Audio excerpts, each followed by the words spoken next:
Hi, so my name is Haley Barnette, Unity ID HV 2, and this is my Breakout Clone. Right now, this is just a start screen that you can easily just demo with all the controls and whatnot. And if you were paying attention to the bricks that are disappearing, there's text underneath. It's a sort of Easter egg to give a clue to what key combinations can enable cheats, and then also if you delete all the bricks and go into first person view, you can if you see the blue text over there, that is my name as my credits, since back in the olden days they had to hide their names somewhere. I believe the first game to do that was like a venture on the 2600. But yeah, anyways, let's get going into one player mode. Alright, so my paddle can be controlled with AD and then the arrow keys, and then just simple bouncing up and down on the paddle and against the walls. Sometimes it can be a little finicky. I've had times where it will just bounce back and forth on the horizontal, but that's no issue. Not really an issue, it'll fix itself. The score counter goes up until, I believe, 448. I tried to make this as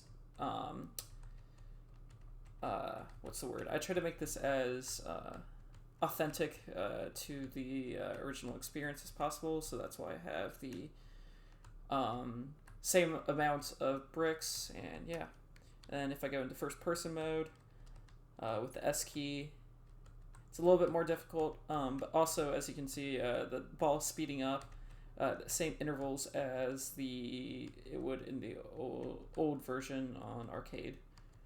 So if I go into the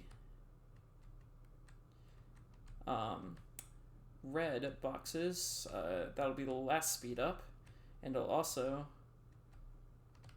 make my platform smaller, because I believe that's how they did it in the first release. This is more akin to the arcade release, more so than the 2600. And yeah, so I'm going to try to break out, if you would. Okay, so that's a good example of the horizontal just not working well. Right there, I lost a life, so I respawned, and yeah. Just a few more bricks, and then move on to level 2. Oops. Yeah, with the... Yeah, okay. Game over screen. But that's fine. What I can do is press enter, and then I have a key combination to skip the level, which is W, and the down key, which you can get from just watching the start screen. So there you go. And as you can see, this is level 2. In the original release, there were only 2 screens, as they were called. But now I'm just doing 2 levels, and this one is much more difficult, as you can probably tell. Another thing I can show off right here is I have cheats enabled, so I just made the ball larger, and that seems to have caused it to go back and forth. That was done by doing the A in the right key, and then if I do W in left, oh shoot, it'll make the paddles larger. And yeah, this will probably help get me through level 2 at least. There are no more levels after this. And I believe the last thing to show off is the windscreen and also 2-player, so I'm just gonna skip forward. Yay, I won, even though I skipped it, but yeah. So once you clear all the bricks, this is the screen that you see. Just a simple, like, messing around with the physics colliders, and yeah, because I didn't know if the requirements on using copyrighted music and all that, so I do not have any sounds or anything like that. It's just as is.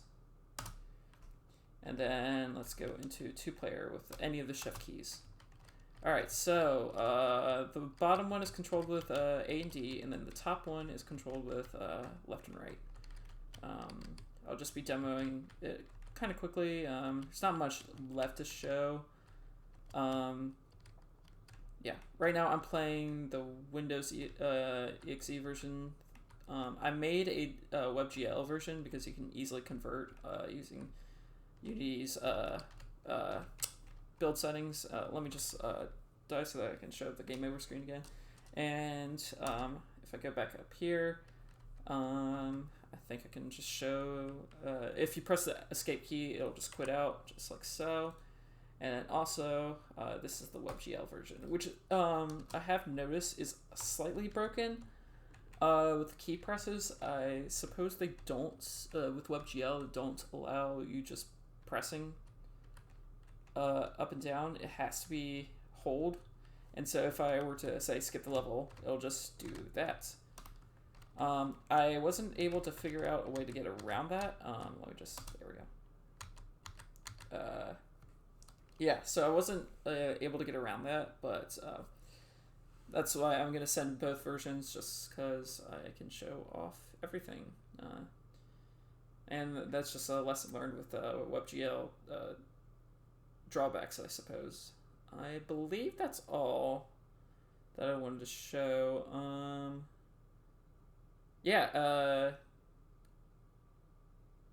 I believe I showed all the extra credit that I did.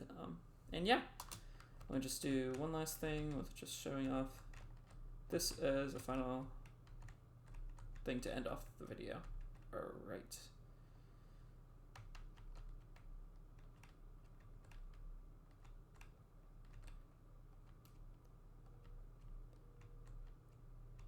And let me just go back to the windscreen. If I can, there you go. All right. This is a fun experience, and I wish I did have a little bit more time to flesh things out a little bit. Notably with first-person mode, I wanted to make this like a contextualize the original idea for the game, which was printed on the arcade cabinets, was an idea for breaking out of a prison. So what I wanted to do was make a literal like prison, but I just didn't have enough time for that. So I am still very happy with my final product. And yeah, I believe that's all I wanted to say. So thank you.